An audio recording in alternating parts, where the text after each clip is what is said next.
In this video, I'm going to review a Carl's Place do-it-yourself golf simulator. Welcome to the MF Golf Project, where I'm going to document my journey and transformation to better golf. Now, in order for me to play better golf, I need to practice. I'm one of those guys that needs to practice a bunch.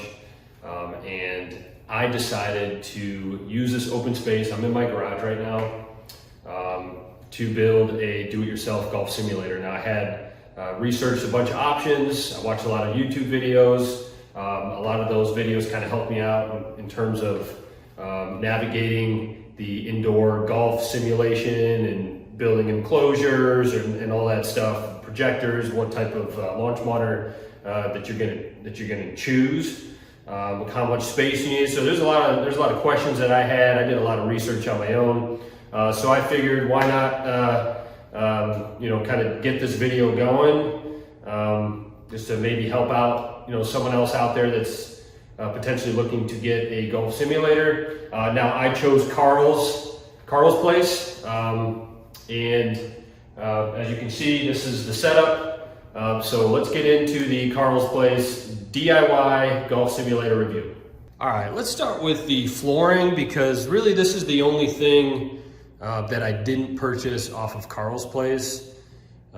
I did purchase that hitting mat, as you can see, but the flooring itself I got on Amazon. And this is kind of where I started, because I wanted to measure out all my dimensions and make sure I had enough room behind the launch monitor, make sure I had enough room to the impact screen. But anyways, this flooring is a 1 inch thick gym flooring puzzle piece put together kind of thing. And it's 1 inch thick. So I wanted that 1 inch. I didn't want the 0.75. I'm sure the 0.75 would be decent enough. I'm sure you could make it work. This thing was on sale for me and I got it off of Amazon. I'll put the link in the description box for you guys in case you wanted to check that out. I do plan on putting putting turf over top of that. I need to do more research and what type of turf I want and how I'm gonna get all that done. But at the end of the day, I just wanted something real fast to put together and just start hitting some balls. So I got those, the gym flooring, and then I got this Country Club Elite hitting mat. I'll kind of do a close-up of that. The thing is really nice. You could use a real tee, which is pretty cool. It does come with a tee, but it's kind of plastic, and you smack that thing around a little bit and it kind of gets busted up. So I just started using these plastic tees. Works just fine. Hitting off the mat with irons is pretty realistic. You could chunk them and it'll definitely show that. And it kind of grabs a club. It's pretty solid. I highly recommend that mat for sure. Let's move on to the enclosure, and then I'll kind of go to the impact screen and how everything else works. But this enclosure is 9 foot by 9 foot. Okay, so it's 9 foot high and it's 9 feet wide. My ceilings are 10 feet, so you can kind of see there's still a little bit of room up top, which is nice. I wanted to go that 9 foot because of my wedge game. I tend to hit some high wedges. 6 foot tall, so not super tall, but I get pretty steep with those wedges now. So I wanted to make sure I can hit them inside here, and I had no issues at all, which is great. Now, one of the things that I really loved about Carl's Place is I use their, they got like this new software page that you can put all your dimensions in. So you can measure how high your ceilings are, how much space you got to work with, and it literally will tell you your exact measurements that you want, and you can adjust them just in case, like, oh, okay, it's giving me an 8 by 8, but I want a 9 by 9 because I have plenty of room for it. So that's kind of what I did. It kind of gave me like an 8 by 10, but I was like, yeah, I want the 9 feet seal. I need 9 feet high, just in case. And it's customizable, and it's really simple. I can put that link in there too for you guys. It'll direct you to the exact page I'm talking about if you're thinking about doing this. Now, I put this whole thing together myself, literally by myself, and it was just a couple hours. I used a ladder. You do need a ladder. And I also have, one thing you're gonna wanna really think about, okay, is you see those side pieces, right? That's 2 feet wide, or sorry, that's 2 feet. It sticks out 2 feet. Now, I have a couple kids, one's 6 and one's 4. They're probably gonna start playing some golf, which is one of the reasons why I got those. If I didn't have kids, I wouldn't get that, okay? But it's important to kind of know, because, and it goes up too, as you can see, 2 feet out, extends 2 feet out, extends 2 feet out right there on the sides and on the bottoms. And that's another thing you could choose on Carl's. You could choose at 1 foot, you could choose nothing, right? And like I said, when you're swinging the golf club, here, I'll just kind of, this is something that you're gonna really need to take into consideration, because especially if you have a driver, you don't want this thing to be 4 feet long and I'm 6 feet from the screen and all of a sudden I follow through and boom, I'm hitting the side piece. Now this 2 feet sticking out wide, I never gets in my way, but I'm 6 feet from the impact screen. And when I follow through, I'm following through, boom, like this, and I never get it, ever. So, but it's something that you're definitely gonna wanna take into consideration, because if that's sticking out 4 feet, or even 3 feet, you're looking at a different, setup. You might wanna you gotta make sure you have enough space behind you. I don't, as you can see, because that's where my garage door is. And that's another, I think that's 8 feet from the ball. The ball is 6 feet from the impact screen right there. And that gives me all the correct distances and numbers and stuff, all right? So very important as you're gonna be picking all that stuff for your golf simulator. All right, one more thing about the enclosure. Now, I decided to get these foam inserts, which I highly recommend, but it's pretty cool how these enclosures work. And I never knew it until obviously right now, after I bought it, but you can see how this pipe frame obviously holds this enclosure piece together, and then you got this cloth, right, that, it's good durable material, but you don't want a ball hitting one of these pipes if you don't have this foam insert. So I got those foam inserts just in case. Now you gotta really miss one, but if you're like an average golfer, like sometimes I miss them, and I got these foam insert pieces, and then they got this Velcroed up, so you can kind of make it look really nice as well after you put the foam in there. It goes all the way up and down, which is nice. So if a ball hits that, nothing's gonna happen. It's gonna hit it, it's gonna drop right down. That's exactly what we're looking for. And now I got that all the way up and around those edges, which is very important, very important. And in the bottoms too. The bottom has the foam pieces as well. Just in case a top one or skull it, who knows? I mean, it happens sometimes. But yeah, that is the enclosure. All right, let's talk about the impact screen.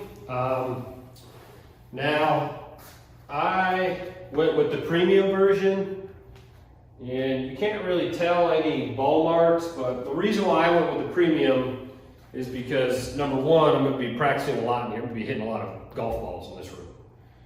So I need something durable enough to, take that pounding all the time.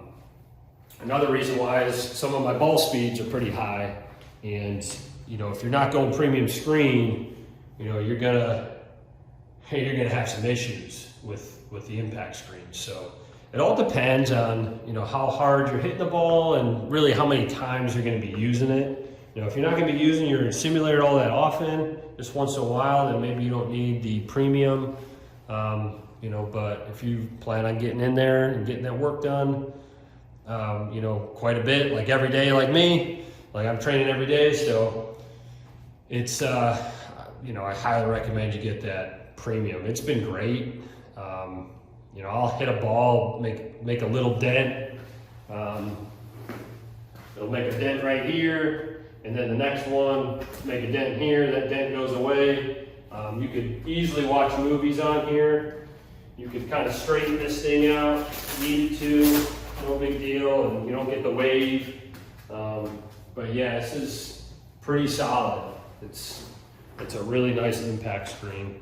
Very happy with it. All right, one last thing I want to show you is this net. I also bought these net extenders. They're pretty nice, and all you gotta do is Velcro them on. They got sandbags on the bottom. I'll show that to you in a second. You just Velcro these suckers on, and you know, just kind of extra safety in case you shank one. Or again, I have kids, so it's kind of must-have for me, just in case, you know, they shank them all the time. Obviously, the little kids, but that net is really nice. I got 2 of them. I haven't set up the other one yet, but if there's any lefties in here or anything, I would definitely put those up. But that net does wonders if you know, you got some shanks, or I don't like using that word, but skulls or whatever you want to call it. But it happens, right? It happens, and you got to have your stuff protected. And those nets are super easy to take off and also put on. All right, let's talk about the projector. Now, I mounted mine. As you can see, I mounted it right up there, and it's kind of right next to my garage door thing. It's my garage door opener. But yeah, I mounted it on the ceiling. And this is an Optima projector. I'll put the link to that. And I bought it off Carl's Place, so I'll just give you the exact one I bought. It wasn't a premium one, I know that. It was probably the cheapest one, was the one I chose. And the biggest thing with that is making sure you have the right tools to mount it, and also before you mount it, you're gonna want to just kind of hold it up there, because it's a short throw projector. You're gonna want to mount it up there and see what the picture looks like, right? And as you can see with mine, the picture doesn't take up the entire screen, but it's pretty close. It gets all the way from the bottom. You know, I'm missing a couple inches to the top. I'm okay with that. And also it's not, you know, there's still some screen left on the width of it. As you can see, you know, kind of over this way, you know, this screen was going out. You know, it's probably be better if it was like a 9x10, right? It'd probably be a little bit better of a situation. But for me, like I said, this is perfect. I could see everything. I never have any issues. I could see my distance. I could see the hole on the right. I mean, it's pretty solid, right? But that projector is going to be big in terms of where you place it, and you know how far it is away from the impact screen. Now mine is, as you can see, you might not be able to get the greatest view there, but that's probably, you know, that ball right there is about 6 feet, you know, from the impact screen, from right there, and the projector is just in front of it, so maybe 5 feet from the projector, I would say. And never have any issues with it. It's great. I think I set it up pretty nicely there. But, you know, in terms of getting a really high-end projector, I didn't want that. I just wanted something where I could put it on and practice my golf game. All right, now for the launch monitor. Now this is, I went with the Flight Scope Mevo Plus. My brother had one and I used it a bunch. And I found that the numbers were, man, spot on. Now I was looking at the TrackMan. I was looking at a few other things like the Garmin, and there's a couple other launch monitors that are out there. I wanted something very simple just to get started. Again, the Mevo Plus was great, and I could get it on Carl's place. I mean, that was a big deal breaker for me. I didn't want to spend money over here and then this place and that place. I wanted to get everything under one umbrella, one shop. Carl's place did that for me. Check the box. I did a bunch of research. I already used the Mevo Plus. I'll do a review on this Mevo Plus pretty soon. But all in all, the Mevo Plus is dead on. I'm very impressed with it. I've used TrackMan. I've used a few other launch monitors. TrackMan's obviously probably the best one. This one's not too far off. I mean, it's pretty spot on with the distances, which I love. Now I also use my phone, as you can see, and I got my other phone that I'm recording this on, but this phone is an iPhone, I think it's the 10. You gotta have either an iPad or an iPhone, or I think you can use a PC. I'll probably upgrade to the iPad just to kind of free up my phone here. But for now, this works just great. It's pretty simple. You just download the E6 Connect app, as you can see that I have it on there. You just download that E6 Connect app, make your profile, and away you go. You just kind of open up the app, you sign in, and you could practice, you could play. It's pretty solid there. Very impressed, very happy with my Mevo Plus, and yeah, highly recommend it. All right, before we conclude this video, it's important when you're doing all your research to figure out what your dimensions are. All right, don't overlook that. Make sure you measure out everything, ceiling height. Make sure you take some full swings with your driver, with your irons, everything. And one thing that was big for me was to get everything, to purchase everything in one place. And that place was Carl's place. I checked out other kind of all-in-one solutions. This one kind of just resonated with me. I purchased this with my own money. I was not gifted this. Nobody told me to do a review on this. I just wanted to kind of give back a little bit in terms of someone out there who's maybe looking to do a simulator, especially in the garage. Is a perfect video for you. But again, I wanted to buy everything under one roof. Now, the only thing that I didn't purchase, as I told you in the review, was this gym flooring. Okay. Again, I'll have the links for that gym flooring. Hopefully it's on sale for you as you navigate and you shop around for those, that particular item. I'll also have the links to get to Carl's, that specific product page that's a software that's you put your dimensions in, and it spits back exactly what you are looking for, right? I even bought the launch monitor on Carl's because I didn't want to buy all this stuff at Carl's and then purchase the Mevo Plus on FlightScope's website. I got the same exact deal. I waited for it was $200 off, and I also got the basic membership with it as well, which came with some courses and some practice areas.